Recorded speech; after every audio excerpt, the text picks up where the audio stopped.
Raheem thinks V is the place to be, and make sure to subscribe because it is for free. Yeah. Hey guys, it is me, Raheem, and today I want to discuss signs that you may be an introvert or an extrovert, or maybe in the middle. The reason why I talk about this is because I think some people think I'm a bit of a weirdo, especially in public. I don't think they know that there are these things called extroverts or introverts, and that I just may be one of those personality types and that's just who I am. So I thought I'd discuss the differences between an introvert and extrovert, and maybe you can find out whether you are within one of those or maybe in the middle or neither. So first let's discuss what the difference is between an introvert and an extrovert. For example, when I go to work and I'm sitting in the office, I know one lady who is an extrovert will walk in and she's gonna be something like this.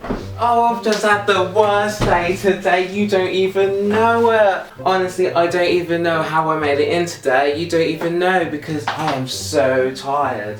Oh my, have you got a drink? Whereas an introvert would probably walk in like this. Hey, hi, alright, yeah. Good. So obviously an extrovert is happy to bring attention to themselves, whereas an introvert, not saying that they don't want to bring attention to themselves, they don't necessarily want small talk. So what have you been up to? Oh, my weekend's been really great. I went to Rendlesham and I did some paragliding. Cool, I don't know anything about paragliding. Sounds fun though. That awkward small talk to, you know, start a friendship. That part, it's just frustrating. Extroverts on the other hand will just go in there and have their small talk and they will just talk basically. One of the biggest differences between an extrovert and an introvert is that an introvert feels drained when they're around people for too long. Now this isn't to say that they don't like social interaction, because they do. We do like to go out and meet people, but we need to be by ourselves to energize our batteries back so we can, you know, be social again, because the small talk after a while can just drain you.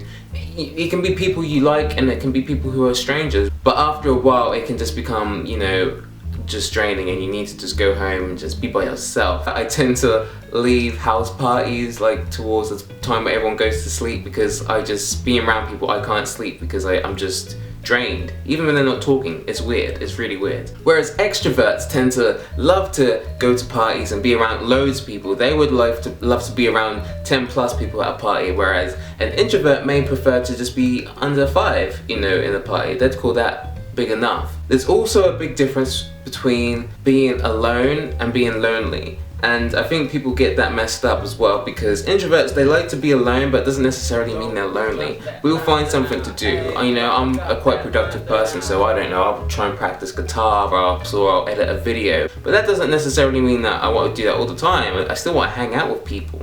Another common thing within introverts is that you may invite us out to go to a party or to just hang out and we will say no, but don't give up on us, okay? You know, keep working on it. Don't stop inviting us out, because we do love to be around you. It's not that we don't like you, it's just there's some days where we just don't really feel like we want to go out. Introverts are less likely to start a conversation with someone in fear of bothering them, which is, you know, completely crazy to, you know, the idea of an extrovert who will just walk in there and say, hey, so what are you about? Another common misconception of introverts is that they may not have many friends, but it's not that they don't have many friends, it's just they choose quality over quantity. You know, extroverts tend to have loads of friends, or, you know, they may deem to have loads of friends on Facebook and stuff like that, whereas an introvert would be more likely to just have a few friends, but they're really good friends. It's also to be noted that there is a difference between being a shy introvert and an introvert. You know, you can be an introvert, but that doesn't necessarily mean you're shy. Shy is a completely different thing. You can also be a shy extrovert, so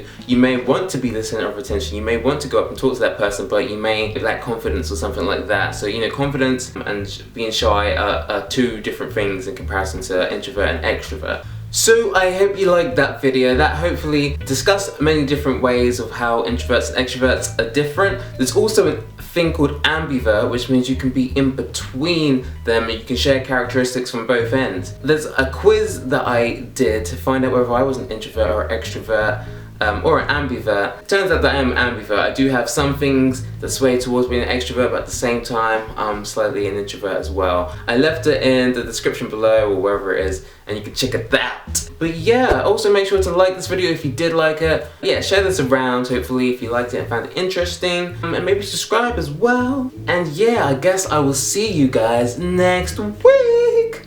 Bye. So what you gonna do? Here because I talk about my boyfriend too much. How long have you been together? We've been together for like a week.